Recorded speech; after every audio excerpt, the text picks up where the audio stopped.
I stood in that courtroom, my heart pounding so hard I thought everyone could hear it. The fluorescent lights buzzed overhead, casting harsh shadows across the wooden benches filled with strangers waiting for their own battles. But right now, all eyes were on me, Thomas, and the mess we'd made of 15 years together. Thomas sat at the defendant's table with his expensive lawyer, Mr. Peterson, who charged more per hour than most people made in a week. His perfectly pressed navy suit made him look like the successful businessman everyone thought he was. Amber sat behind him in the gallery, wearing the red dress I'd seen her buy with Thomas's credit card last month. She kept touching her hair and smiling like she was at some social event instead of my divorce hearing. Margaret, Thomas's mother, sat beside Amber with that same cold expression she'd worn since the day Thomas brought me home 20 years ago. Her gray hair was pulled back so tight it stretched her face, making her look even more disapproving than usual. She clutched her designer purse like it was a weapon, probably filled with tissues to dab her fake tears. Judge Patricia Hawkins sat behind her massive wooden desk, looking down at all of us with tired eyes that had seen too many broken families. Her black robe made her seem larger than life, like some ancient goddess of justice.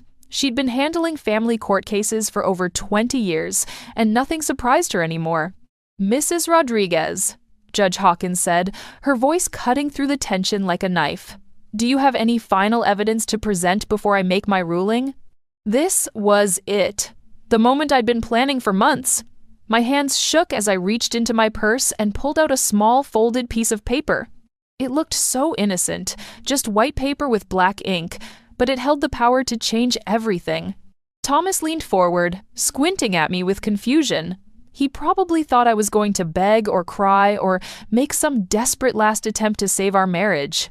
Amber giggled softly behind him, the sound making my skin crawl. She'd been doing that a lot lately, especially when she talked about redecorating my house. "After today, you're nothing," Thomas had whispered to me just this morning as we walked up the courthouse steps. His breath was hot against my ear, and his words felt like ice in my veins. He'd said it so casually, like he was commenting on the weather. Amber had been right beside him, practically bouncing with excitement. "We'll redecorate your house," she'd said with that same giggle, already planning how to rearrange my life. "I'm thinking modern minimalist. All that cozy stuff has to go." Margaret had nodded approvingly, her thin lips curving into what might have been a smile on anyone else. "It finally belongs to people who deserve it," she'd declared, looking at me like I was something stuck to the bottom of her shoe. But now, standing in this courtroom, I felt different, stronger. The scared, confused woman from 6 months ago was gone, replaced by someone who'd learned to fight back. I walked slowly toward Judge Hawkins, my heels clicking against the polished floor. Each step felt like a small victory. Thomas's lawyer started to object, but the judge held up her hand for silence. "What is this, Mrs. Rodriguez?" Judge Hawkins asked as I handed her the paper. "Evidence, Your Honor," I said, my voice steadier than I'd expected. "Evidence that changes everything." Judge Hawkins unfolded the paper carefully, her eyes scanning the contents. At first, her expression didn't change. She was used to last-minute surprises, desperate attempts to sway court decisions. But then something shifted. Her eyebrows rose slightly, and the corner of her mouth twitched. The courtroom was completely silent, except for the hum of the air conditioning and someone's nervous cough from the back row. Thomas was staring at me with growing alarm, probably wondering what I could possibly have that would matter now. His lawyer was shuffling through papers, looking confused and slightly panicked. Amber had stopped giggling. She was leaning forward, trying to see what was happening, her red dress riding up as she stretched. Margaret's knuckles were white where she gripped her purse, and for the first time since I'd known her, she looked uncertain. Judge Hawkins read the paper twice, then looked up at me with something that might have been respect. Then she did something I never expected in a million years. She burst into laughter. Not a polite chuckle or a small smile, but real genuine laughter that echoed off the courtroom walls. The sound was so unexpected that everyone jumped. Thomas's mouth fell open and his lawyer dropped his pen. "Unbelievable," Judge Hawkins said, still chuckling as she looked at the paper again. Then she looked straight at me, her eyes bright with something I couldn't quite identify. "Smart woman." The words hit the courtroom like a bomb. Thomas went completely pale. all the color draining from his face until he looked like he might faint. Amber's mouth opened and closed like a fish out of water, and Margaret actually gasped out loud. "Your Honor," Thomas's lawyer stammered, "what is the meaning of this?" But Judge Hawkins was still looking at me, and I saw something in her expression that made my heart soar. Approval, admiration, maybe even a little bit of pride. Thomas was staring at me like he'd never seen me before, his confident smirk completely gone. The man who'd whispered cruel words to me just hours ago now looked terrified. Amber had gone as white as her fake pearls, and Margaret was clutching her chest like she might have a heart attack. "Well," Judge Hawkins said, folding the paper carefully and setting it on her desk, "this certainly changes things. 6 months earlier, I was living in what I thought was a perfect marriage. Thomas would bring me coffee in bed every morning, kiss my forehead, and tell me he loved me before heading to his real estate office. I'd spend my days designing beautiful homes for my clients, never imagining that my own home was built on lies. It was a Tuesday when everything changed. Thomas had left his phone on the kitchen counter while he showered, something he never did. Usually, that phone was glued to his hand like it contained the secrets of the universe. The screen lit up with a text message, and without thinking, I glanced at it. "Can't wait to see you tonight, baby. Wear the blue dress I bought you." My blood turned to ice. I'd never owned a blue dress like that. Thomas had never bought me anything blue because he said it washed me out. My hands shook as I picked up the phone, telling myself there had to be some explanation. The messages went back months. Hundreds of them. Sweet words, romantic plans, intimate conversations that should have been between a husband and wife. But they weren't with me. They were with Amber, his secretary. "You're so much more sophisticated than her," one message read. "She doesn't understand the finer things in life like you do." Another one made me feel sick. "Soon we won't have to hide anymore. Just be patient, sweetheart." I sat on our kitchen stool, the same one where Thomas and I had shared breakfast just an hour ago, and felt my world crumble. 15 years of marriage, and I'd never suspected a thing. How could I have been so blind? When Thomas came downstairs, his hair still damp from the shower, he found me holding his phone. His face went through several emotions in seconds: surprise, fear, then that charming smile he used when he was trying to get out of trouble. "Elena, honey, what are you doing with my phone?" I held it up, showing him the messages. "Who is she, Thomas?"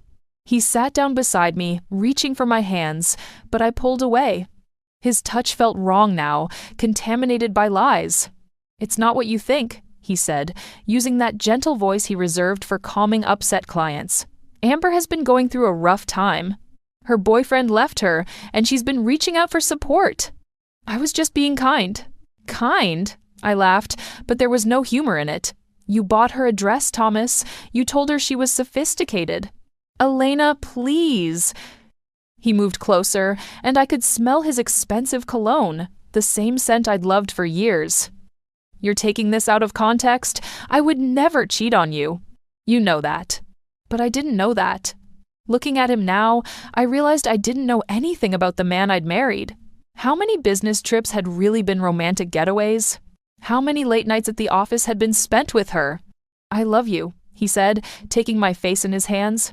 "Only you. Amber means nothing to me. She's just confused and lonely, and I felt sorry for her." I wanted to believe him.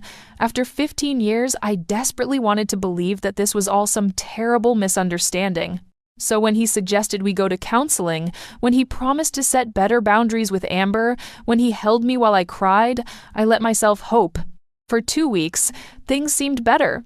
Thomas came home earlier, brought me flowers, and even suggested we take a weekend trip to the mountains like we used to. I started to think maybe we could work through this, that our marriage was strong enough to survive one mistake. Then I heard the phone call. I'd come home early from a client meeting because they'd had to reschedule. Thomas's car was in the driveway, but he didn't answer when I called his name. I was about to go upstairs when I heard his voice coming from his home office. "She bought it completely," he was saying, and something in his tone made me freeze. Elena's always been too trusting for her own good. I crept closer to the office door, my heart pounding so loud I was sure he'd hear it. "I know, Mother, but I have to be careful. If she gets suspicious again, she might start digging, and we can't have that." "Mother!" He was talking to Margaret. The house alone is worth $2 million, Thomas continued, and her architecture firm brings in at least $500,000 a year. I've been patient for 15 years, but it's time to move forward with the plan. Plan? What plan? Margaret's voice was faint through the phone, but I caught enough words to make my stomach drop. Never belonged. Our kind of people finally get what we deserve. Amber understands her place in all this, Thomas said. She knows this is about more than just us being together. Elena never fit into our world anyway. She's too common. Common. The word hit me like a slap. I thought about all the charity events where Margaret had introduced me as Thomas's wife instead of by name. All the times she'd corrected my grammar or suggested I wear something more appropriate. I thought she was just being helpful. The prenup will protect us, Thomas was saying. Elena signed it without even reading it properly. She trusted me completely. But we didn't have a prenup. I remembered our wedding planning clearly. Thomas had said we didn't need one because we loved each other. Unless, once the divorce is final, the house will be mine, and Amber can finally move in properly. Elena will get whatever scraps the court decides she deserves. I backed away from the door, my legs shaking so badly I could barely walk. Everything I'd believed about my marriage, about Thomas, about his family accepting me, it was all lies. I wasn't his wife. I was his long-term investment plan. I made it to my car before the tears came, sitting in my own driveway like a stranger. The man I'd loved for 20 years, the man I'd built a life with, had been planning to destroy me all along. But as I sat there crying, something else began to grow inside me, something harder and sharper than grief. If Thomas wanted to play games, I'd show him what a smart woman could do. The next morning, I called in sick to work for the first time in 3 years. Thomas kissed my forehead and told me to rest, his voice full of fake concern that now made my skin crawl. As soon as his car disappeared down our tree-lined street, I called my brother Carlos. Carlos had never liked Thomas. From the moment I brought Thomas home to meet my family, Carlos had watched him with suspicious eyes. Something's not right about that guy, he'd told me back then. He's too smooth, too perfect. Real people have rough edges. I defended Thomas, accused Carlos of being jealous of my happiness. Now I wished I'd listened. Elena? Carlos answered on the first ring. What's wrong? You sound terrible. I need your help, I said, my voice still hoarse from crying. I think Thomas is planning to divorce me, and I need to know what I'm dealing with. There was a long pause. Carlos was a private investigator who specialized in cheating spouses and financial fraud. He'd seen enough broken marriages to know when someone was in real trouble. Come to my office, he said. And Elena, don't tell Thomas where you're going. Carlos's office was in a strip mall between a nail salon and a Chinese restaurant, nothing like the gleaming downtown building where Thomas worked. But when Carlos closed the door behind me, I felt safer than I had in weeks. Tell me everything, he said, settling behind his cluttered desk. I told him about the text messages, about the phone call with Margaret, about the prenup Thomas claimed we'd signed. Carlos listened without interrupting, taking notes in his messy handwriting. First things first, he said when I finished. We need to check if you actually signed a prenuptial agreement. If Thomas forged your signature or tricked you into signing something else, that's fraud. How do we find out? I have contacts at the courthouse. Give me a few hours. While Carlos made his calls, I sat in his waiting room, staring at missing person flyers and wondering how I'd become someone who needed a private investigator. 3 hours later, Carlos came back with a grim expression. There's no prenup on file, he said, which means either Thomas lied to his mother about having one or he's planning to forge one. What does that mean for me? It means you're in more danger than you thought. Elena, I need to ask you something, and I want you to think carefully before you answer. Did you ever sign any documents that Thomas said were for taxes or business purposes? My stomach dropped. A few times. He said they were routine paperwork for his real estate deals. I trusted him. Carlos rubbed his forehead. We need to find out what you actually signed. I'm going to start investigating Thomas's finances, but I need you to do something for me. Can you get into his home office? He keeps it locked when he's not there. Do you know where he hides the key? I thought about all the times I'd seen Thomas unlock that door. He keeps it in his wallet, but there might be a spare somewhere. Find it, look for any documents with your signature, especially anything related to property transfers or business agreements. And Elena, Carlos's voice was serious. Be very careful. If Thomas is planning what I think he's planning, he won't want you discovering it. That evening, I cooked Thomas's favorite dinner and pretended everything was normal. He told me about his day, complained about difficult clients, and asked about my headache. I smiled and nodded and felt like I was watching a stranger perform in a play. After he went to bed, I searched for the spare key to his office. I found it taped under his desk drawer, exactly where someone would hide something they thought was clever. My hands shook as I unlocked the door. Thomas's office was perfectly organized, everything in its place. His desk was mahogany, expensive, covered with neat stacks of contracts and property listings.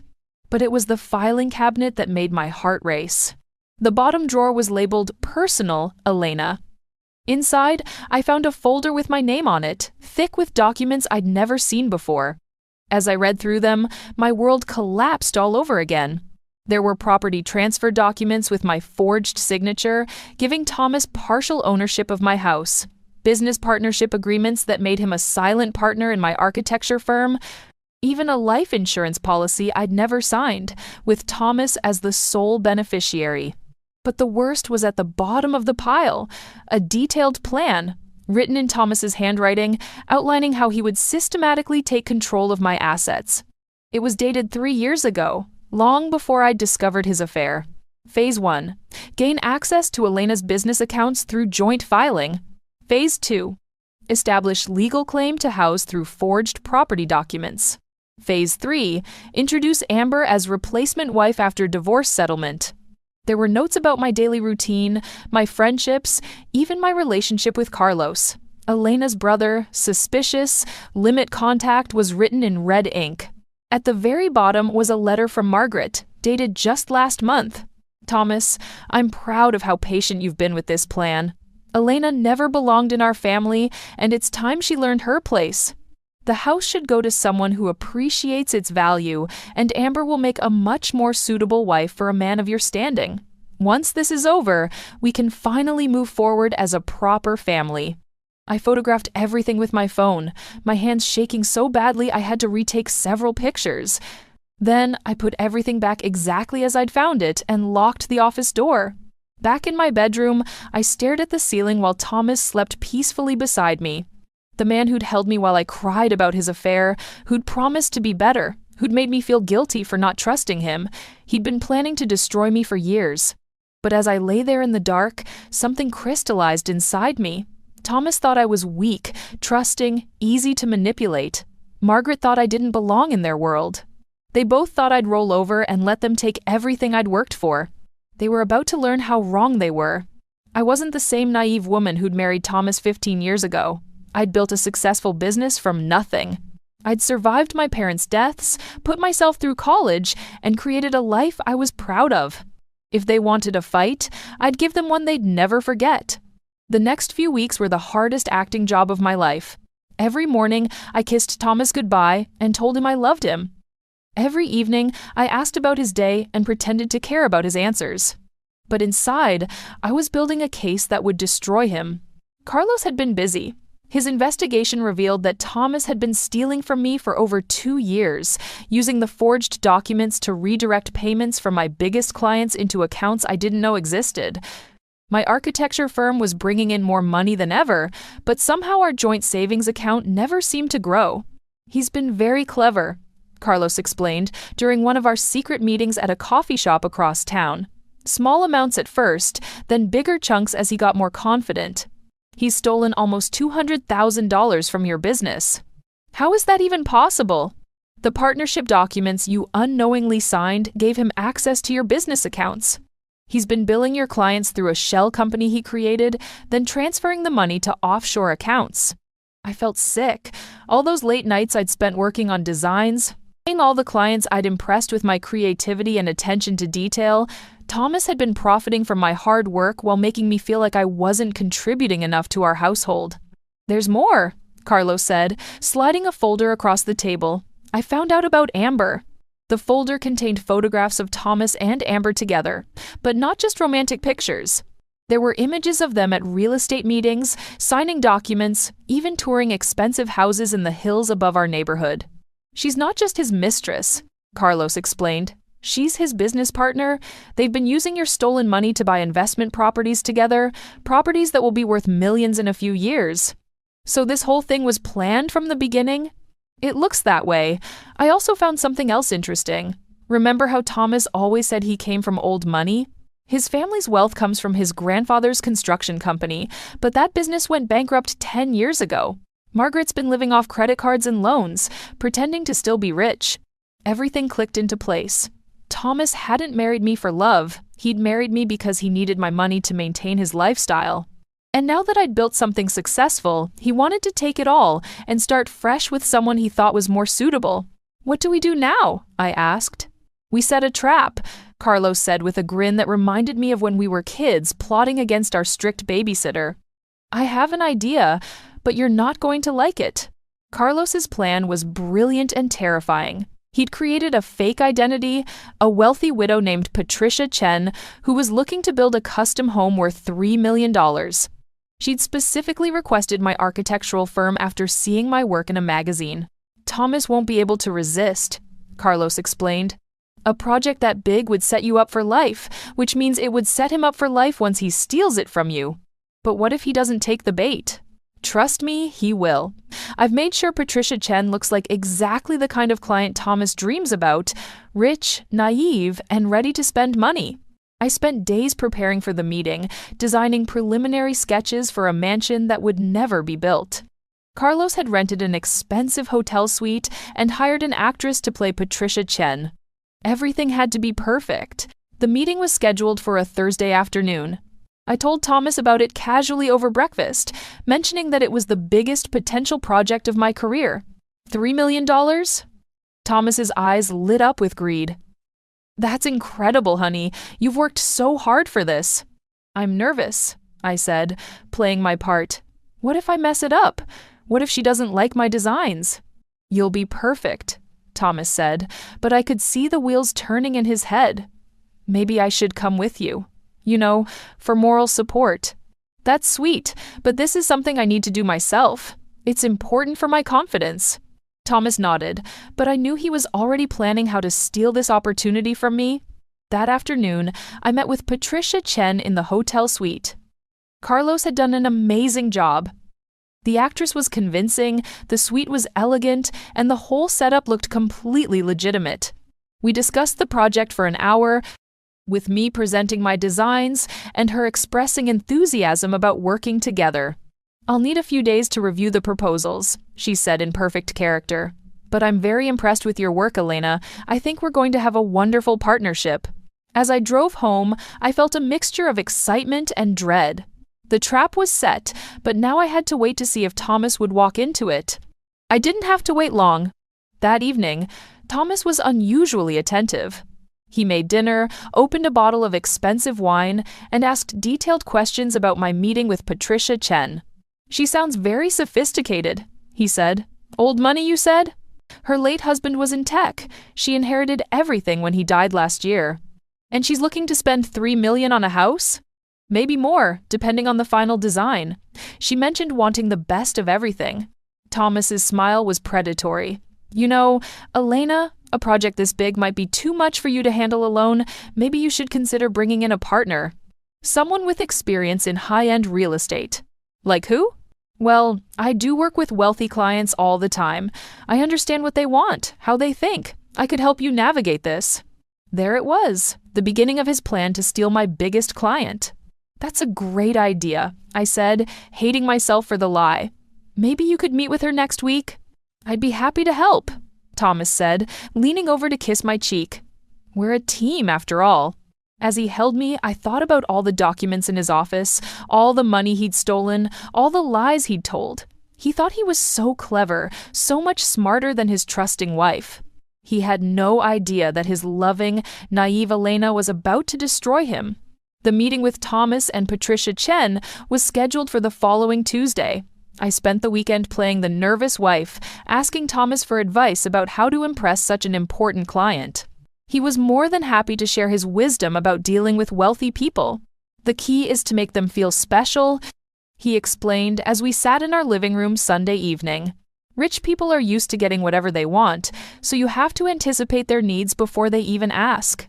What if she doesn't like working with both of us? I asked, pretending to worry. Trust me, Elena. Once she meets me, she'll understand that we're a package deal. I know how to speak their language. Monday night, I couldn't sleep. I kept thinking about what Carlos had told me earlier that day. He'd installed tiny recording devices in the hotel suite. Everything Thomas said would be captured, every lie he told, every promise he made behind my back. Tuesday morning arrived gray and drizzly. Thomas spent extra time getting ready, choosing his most expensive suit and the gold watch his grandfather had left him. He looked like the successful businessman he pretended to be. Nervous? He asked as we drove to the hotel together. A little, I said, which was true. Not about the fake meeting, but about what we might discover. The hotel lobby was elegant, all marble floors and crystal chandeliers. Thomas straightened his tie as we rode the elevator to the 15th floor, and I could see him mentally preparing his performance. Patricia Chen was waiting for us in the suite, dressed in an expensive cream-colored dress with pearls that probably cost more than most people's cars. She greeted me warmly, then turned to Thomas with interest.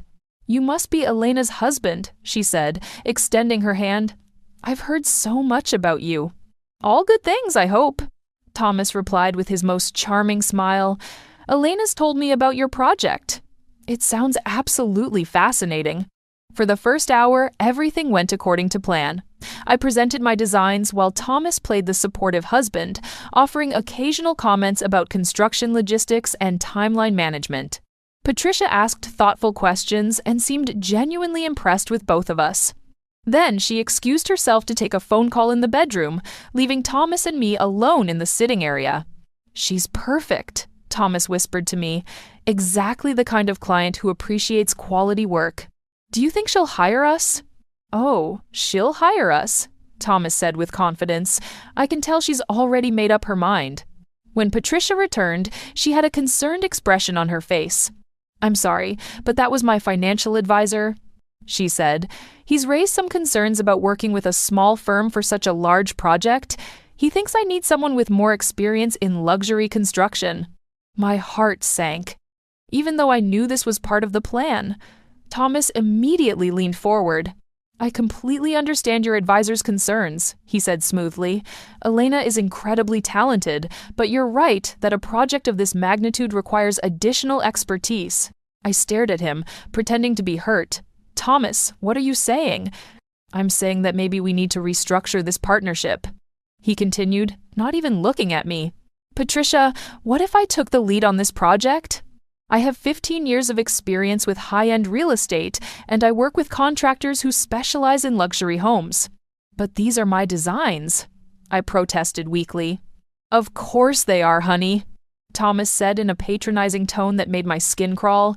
"And you'd still be involved. But Patricia needs someone who can handle the business side of things, someone who understands her world." Patricia looked between us with apparent confusion. "I'm not sure I understand. Wasn't this Elena's project?" "Elena's very creative," Thomas said. "But she doesn't have experience with clients at your level. She's more comfortable with smaller, simpler projects. This house deserves someone who really understands luxury." The words hit me like physical blows, even though I'd expected them. To hear my own husband dismiss my abilities so casually, to watch him steal my work right in front of me, it took all my self-control not to scream. "I see," Patricia said slowly. "And you think you could deliver what I'm looking for?" "Absolutely," Thomas said, his confidence growing. "In fact, I have some ideas that could take this project to the next level. Elena's designs are a good starting point, but with my connections and experience, we could create something truly spectacular." "Thomas," I said, my voice shaking with real emotion, "this was supposed to be my project." "Elena, be realistic," he said, finally looking at me with barely concealed irritation. "This is a $3 million project. You're not ready for something this big.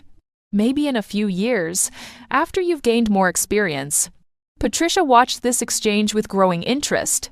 "Mr. Mitchell, are you suggesting that you take over your wife's project entirely?" "I'm suggesting a partnership where I handle the aspects that require more sophistication," Thomas said. "Elena can focus on the creative work, and I'll manage everything else. It's really the best solution for everyone." "Including the financial arrangements?" Patricia asked. "Well, naturally, the primary contract would be with my company," Thomas said. "Elena would be compensated as a subcontractor." There it was. He was planning to steal my $3 million client and pay me like a hired employee. In front of the client herself, he was dismantling everything I'd worked for. Patricia nodded thoughtfully. "I think I understand the situation now," she said. "Mr. Mitchell, you've been very enlightening." Thomas smiled, thinking he'd won. He had no idea that every word he'd spoken was being recorded, that his casual cruelty and calculated theft were being captured for the divorce court. He thought he was so smart, so much better than his naive wife. He was about to learn how wrong he was. The next morning, Thomas was practically glowing with satisfaction. He hummed while he shaved, kissed me goodbye with unusual enthusiasm, and told me he'd handle all future communications with Patricia Chen. "Don't worry about the project anymore, honey," he said, straightening his tie. "I'll take care of everything from here. You can focus on your smaller clients." After he left, I sat at our kitchen table and cried. Not because I was sad, but because I was so angry I didn't know what else to do. Hearing him dismiss my work so casually, watching him steal my biggest opportunity right in front of me, it was worse than discovering his affair. Carlos called an hour later. "How are you holding up?"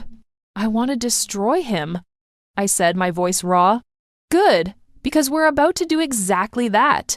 The recording is perfect, Elena. We have him admitting to stealing your client, dismissing your abilities, and planning to cut you out of your own project. But there's something else." "What?" "After you left yesterday, Thomas stayed behind to talk to Patricia privately. He offered her additional services, property management, investment advice, even help finding other business opportunities.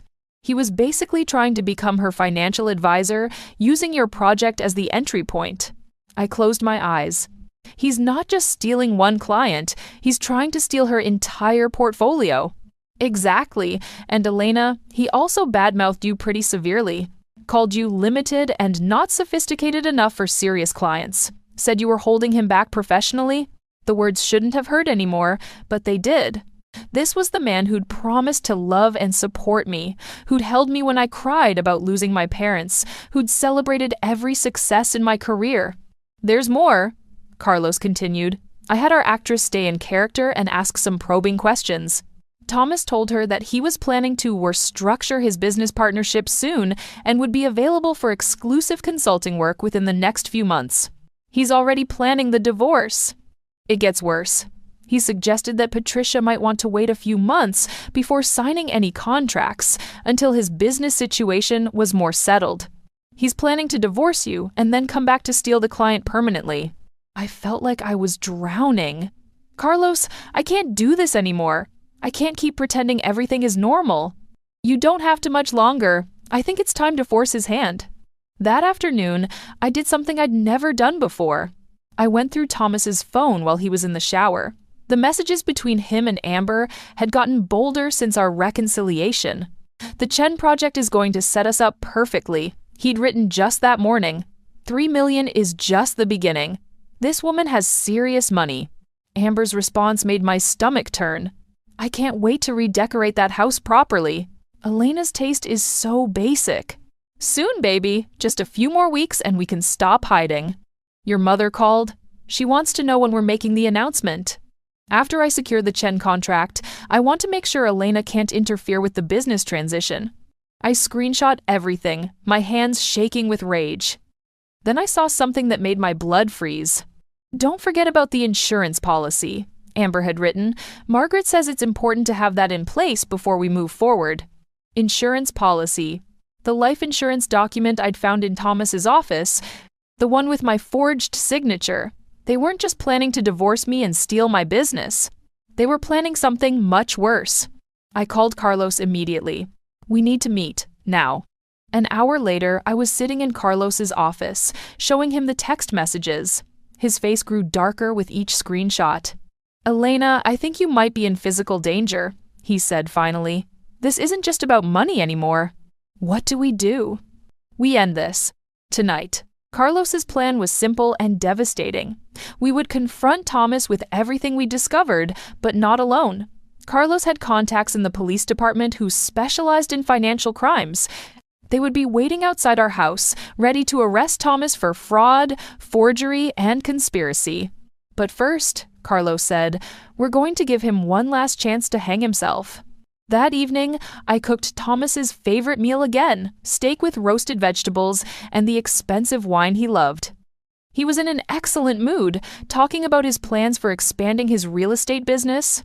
"I've been thinking," I said as we finished dinner. "Maybe I should step back from the architecture firm for a while, focus on being a better wife." Thomas's eyes lit up. "Really? That's wonderful, Elena. I think that would be best for both of us." "I could sign the business over to you," I continued, watching his face carefully. "You're so much better at handling the financial side of things." "That's very generous of you," he said, trying to hide his excitement. "I think that would be a smart move." "And the house, too," I added. "Maybe it should be in your name, since you understand real estate better than I do." Thomas reached across the table and took my hand. "Elena, I'm so proud of you for recognizing your limitations. This is going to be a fresh start for us." "There's just one thing," I said, pulling my hand away. "I found some documents in your office." Thomas's smile faltered slightly. "What documents?" "The ones where you forged my signature. The ones where you stole my money. The ones where you planned to destroy me." The color drained from Thomas's face. "Elena, I can explain." "No need," I said, standing up. "I think the police will be very interested in your explanations." As if on cue, there was a knock at our front door. Thomas looked at me with growing horror as the reality of his situation began to sink in. "You see, Thomas," I said, walking toward the door, "you were right about one thing. This is going to be a fresh start. But not for us, just for me." The police arrested Thomas that night. I watched from our living room window as they led him away in handcuffs, his expensive suit wrinkled and his confident demeanor completely shattered. Amber arrived just as they were putting him in the patrol car, probably expecting another romantic evening. Instead, she found herself being questioned about her role in the conspiracy. The next few weeks were a whirlwind of legal proceedings, but I felt strangely calm through all of it. Carlos had done his job perfectly. We had evidence of everything.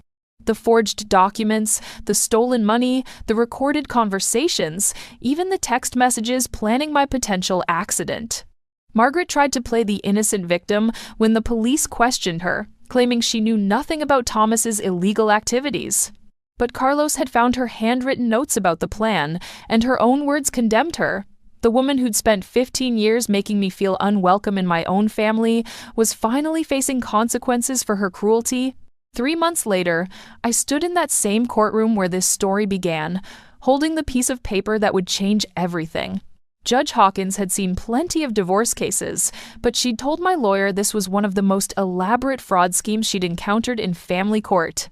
Thomas sat at the defendant's table, looking nothing like the confident businessman who'd whispered cruel words to me on the courthouse steps. His expensive lawyer had abandoned him when the criminal charges were filed, and the public defender beside him looked overwhelmed by the mountain of evidence against him. Amber was in the gallery, but not to support Thomas.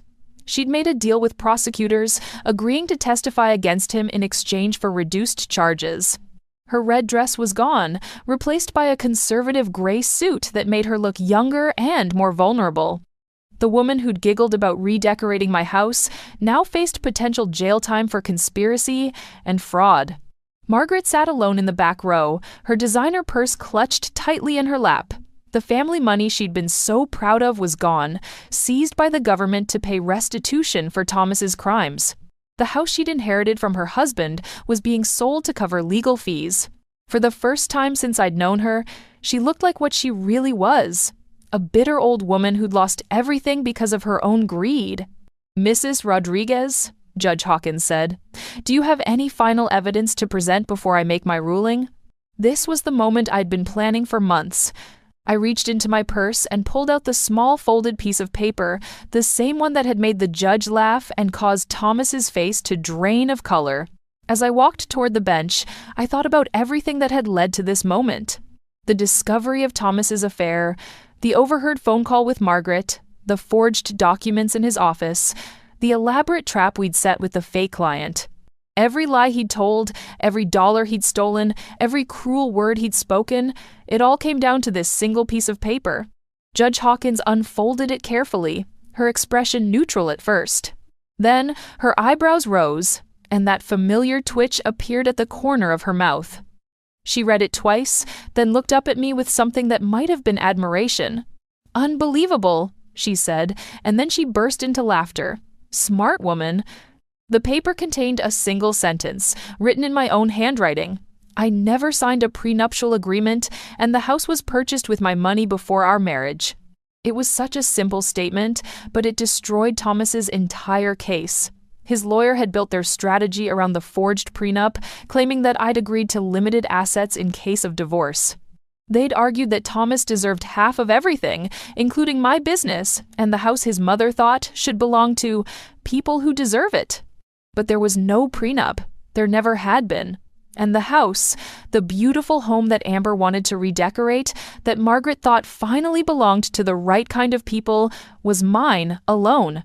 I'd bought it with money I'd saved from my architecture business 2 years before I even met Thomas. "Your Honor," Thomas's public defender stammered, "we weren't aware." "Of course you weren't," Judge Hawkins said, still chuckling. "Because your client lied to you, just like he lied to everyone else." She looked directly at Thomas, her expression growing serious. "Mr. Mitchell, in 30 years on this bench, I've seen a lot of people try to manipulate the system. But rarely have I seen someone so systematically cruel to their own spouse." Thomas tried to speak, but Judge Hawkins held up her hand. "You forged your wife's signature on multiple documents. You stole nearly $200,000 from her business. You conspired with your mistress and your mother to defraud her of her home and livelihood. And according to the evidence presented, you even discussed taking out a life insurance policy on her without her knowledge." The courtroom was completely silent. Even Amber had stopped fidgeting. "Mrs. Rodriguez gets everything," Judge Hawkins declared. "The house, the business, and full restitution for all stolen funds. Mr. Mitchell, you get nothing except the criminal charges you're already facing." Thomas's face went completely white. Amber made a small choking sound. Margaret actually gasped out loud, the same woman who'd told me that morning that the house finally belonged to people who deserved it. "Furthermore," Judge Hawkins continued, "I'm ordering a restraining order. Mr. Mitchell, you are not to contact Mrs. Rodriguez or come within 500 feet of her home or business." As the judge's gavel came down, I felt something I hadn't experienced in months. Peace. The man who'd whispered that I was nothing, who'd planned to steal everything I'd worked for, who'd made me feel small and worthless, was finally facing justice. 6 months later, I was sitting in my beautiful kitchen, the same one where I'd discovered Thomas's affair, drinking coffee and reviewing plans for my biggest project yet. A real client this time, not a fake one, a tech executive who'd seen my work and wanted me to design his dream home. Thomas was in prison, serving 2 years for fraud and conspiracy.